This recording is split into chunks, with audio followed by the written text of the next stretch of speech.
What's happening here today? We've started the cleanup of Culloden Farm.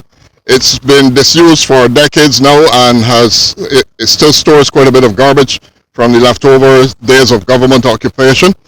We are starting to clean the area out now because we are going to restore Culloden Farm for the young people of Barbados in keeping with the legacy of Errol Barrow. He was the last occupant here. Okay. The last occupant here was the former Prime Minister Barbados, the late Errol Barrow. That's correct. And now that I can see that you have a team here helping out, so this is from the community, or this is a group that you all come together to? These are all Duke participants and members of the operating council that runs the award program, and we've come together here. We lost a few numbers this morning because of the weather, but we're Dukers. You can't stop us. You'd have to kill us. We're going to get this done. How much numbers were out this morning before the rain, before we get the warning about the flood warning? We had about 25 committed to coming.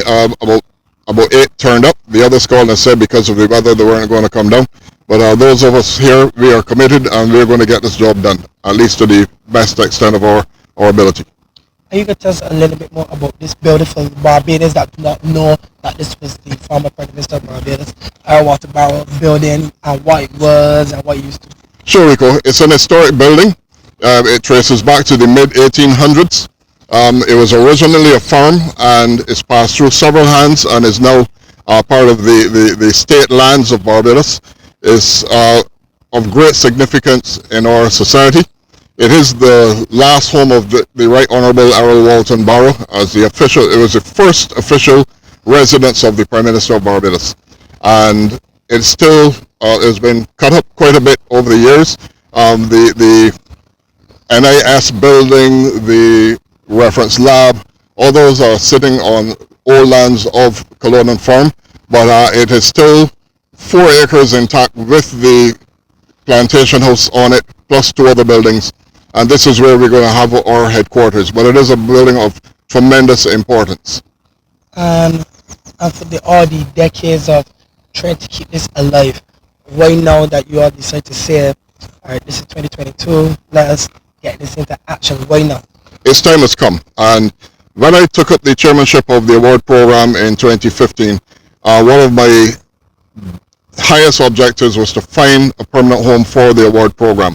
We've been trying for years and years. I'm in the award program for many years. I'm a gold award holder. I've held just about every office there is to be held. So I have a lot of knowledge of the program, and I know that we've been trying for a very long time to get a home for the program. We've not been successful in doing so until one day remembered Culloden Farm is just sitting there doing nothing.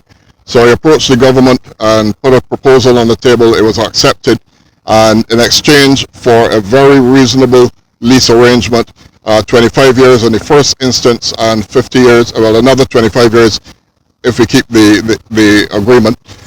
So in total about 50 years in exchange for refurbishing and restoring Culloden Farm to its former glory.